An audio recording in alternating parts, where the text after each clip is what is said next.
Hello mga kamegs! Good morning! Please keep safe everyone! Love you all mga kamegs. This is my third time na mag-aerobic Zumba and my 77th day exercise. Laban girl para sa kinabukasan. So, same as usual mga kamegs, diri lang gihapon ko sa ubos sa among balay.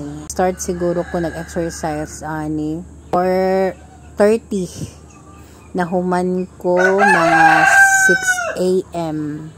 Nag-cool down na pod ko, tapos naapa ko yung gibuhat ng exercise. Wala na ako giapindel sa video kay samot nakataas. Sige larabi ako gano ani kanang paggamay ng paggamay. Ang uban gipaspasan na nako mga kamegs kay para dali ra siya mahuman ba no, para dili pud mo kapuyon og tan-aw. Kay I'm sure na imo tan-aw manggaling sa interesado jud nga mo tan-aw humanon. Pero napoy uban mo tan-aw igo lang sa permero tapos scroll up dayon o diba.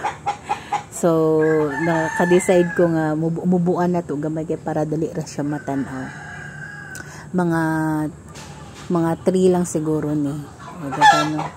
So, nga na lang, nga niya ako mga daily exercise, aerobic Zumba. So, kanila nga tune akong ginatanaw sa YouTube. Ginasendod. So, laban-laban lang diri nga side. Pinasitro pa si Madam, oh. Shout out dahil sa ukay-ukay. Dagan salamat. Ukay-ukay pa more. Dito mga kamegs, oy, sa una, wadyo ko nakuha na ng ukay-ukay mga kamegs ba. Nag-start ko pangukay mga kamegs, siguro tong college time na ko nga nag-climb gani ko sa una. Kay, di ba kakapalit og original sa una no, kay pwede ka mahal kay mga equipment sa mountaineering. So, hulog ta ukay-ukay ani mga megs, na uban ibaligya sa imuha, na imong ukay, tapos ibaligya sa imuha, na ba. Trading lang ang style. So, naka-decide ako sa una, mangukay ko muna. Ako mga gamit sa una, mga bag, sapatos, mga sanina, made from ukay-ukay. Until now, nadala jud na ako. Kay murag, mo stress reliever ba nga. Ug makaukay ko, murag, gaan kay sa paminaw, gani mo na sa una, itong napami sa obrero.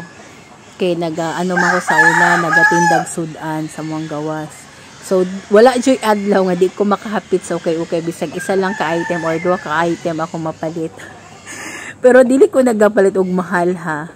Taman ra ko sa 20 tulo 20, naitag G's, naitag 5, ay una na ra ko mangukayan pagwa ko'y mabetan di po ko mopalit ana lang.